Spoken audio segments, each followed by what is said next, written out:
everybody, welcome and thank you for being here. Those who have walked the long road with me will know that I suffer from depression from time to time, and although I've learned to use a few tricks to combat it so that I do not always need chemicals to see me through, but my friends, I'm trying to keep the black dog away, and I'm not completely succeeding this time.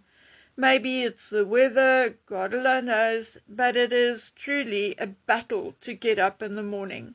I truly cannot say what the difference is this time round, but there's not much helping this time. I guess I'll just have to snap out of it myself at some point. Maybe you did not need to know this, and maybe you did, but anyway, let's move on to world news and the royals, the ex-royals, and all that jazz. So, just a quick update on South African news. President Trump asked Cyril Ramaphosa why they have not yet arrested Malema and his EFF buddies for singing "Kill the Boer, kill the farmer." Well, Ramaphosa did not answer President Trump, but in this week's news he made a statement saying that not Malema nor anyone else will be arrested for singing "Kill the farmer, kill the Boer."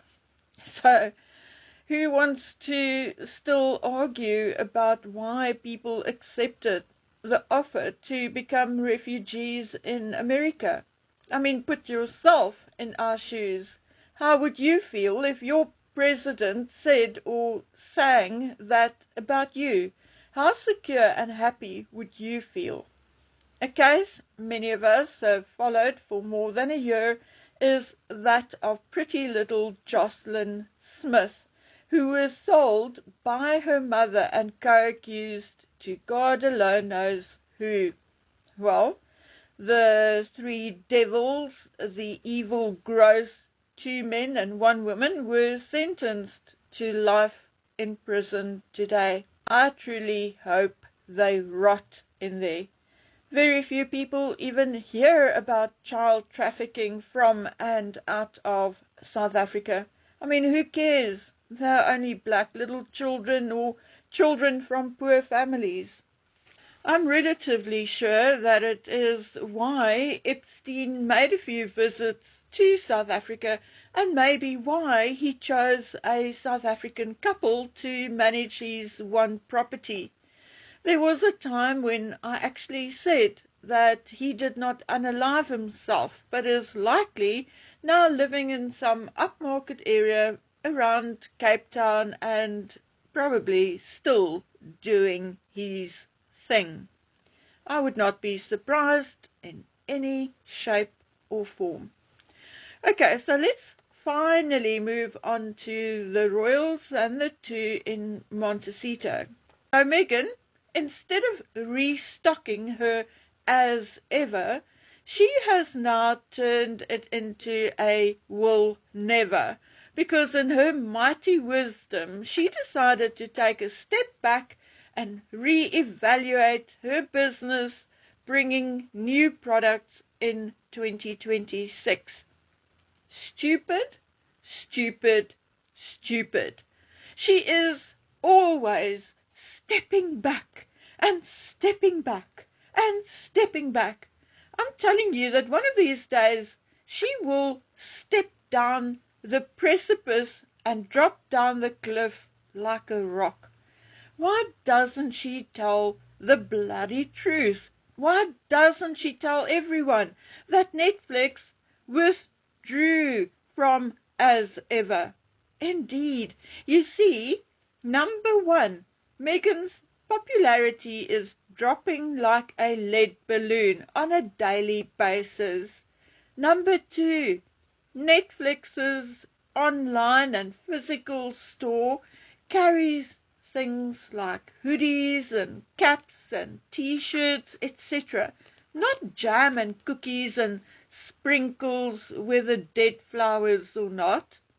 looking through Meghan's list of products she intended to stock, I think, knowing retail as I do, that Netflix expected something classy, okay? Like, say, an apron embroidered with "Love Meghan," you know, her logo, you know, something linking back to Netflix's product, which was indeed Meghan's show, Love Meghan. But no, did she listen? No, she started as ever with jam, flour sprinkles, and freaking biscuits. I'm convinced that if Meghan's brain power would be measured, it would register below, far below average. I'm sometimes astounded by how little she really knows. She pretends that she is a genius, a master in PR and marketing, but she knows less than nothing about PR marketing or business, and that is so very, very obvious. Anyway, Netflix told Meghan that her products are so special that she should rather open her own store. Yes, even they now know, or starting to realize, how unstable she is. That is, everybody except Ted Sarandos. I mean, how suspicious. Dear Teddy boy is still trying to spin to the world that Meghan is a star. I mean, what's wrong with the man? Meghan is a burnt-out meteorite which has crashed a 6-foot hole in the Earth's surface. Look, I have really searched my brain to try and understand why Ted Sarandos refuses to let Meghan go. Why? Does it have something to do with the honours he received from the king? Or was there a cheque or a deal attached? Or has Meghan demonstrated her special skills on Ted Sarandos? Is she now perhaps blackmailing him? You know, saying something like, "Come on, Teddy, keep me on, or else." You tell me. I do not know what to think anymore, but it cannot be normal, as I know for a fact that Ted Sarandos now has a lot of opposition from his own boardroom. Maybe Mrs. Sarandos needs to look into this a little. Anyway, as ever is dead and decomposed in the water, you cannot launch a business and then abandon it for 6, 7, 8 months and think you are going to make a huge glowing comeback. Not going to happen. As for a clothing range, dream on, Meghan. Grow up, act like a 44-year-old, and maybe you will get there. But acting like a deranged teenager is not going to earn you any respect, and your effing lying is sending everyone running. Everyone, of course, except Teddy baby. So get over yourself, Meghan, and grow up. I shall do a more comprehensive video on Charles and Canada, the latest on Harry, and so on tomorrow.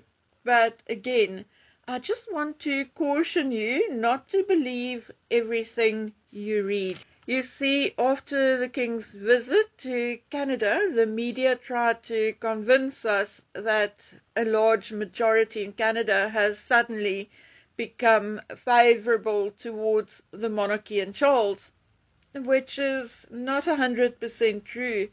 You see, Quebec is a province of Canada, and as you could guess from the name, the province is indeed very French. Today, only about 1/4 of the people in Quebec wish to keep the current system. 3/4 oppose the monarchy, and Yves-François Blanchet, leader of Bloc, did not attend the opening of Parliament and said that he won't even listen to the King's speech. His counterpart, Paul Saint-Pierre Ramador, referred to Charles as a foreign king. Oh well, more about all of that tomorrow. So guys, until then, please take good care of yourselves. Bye.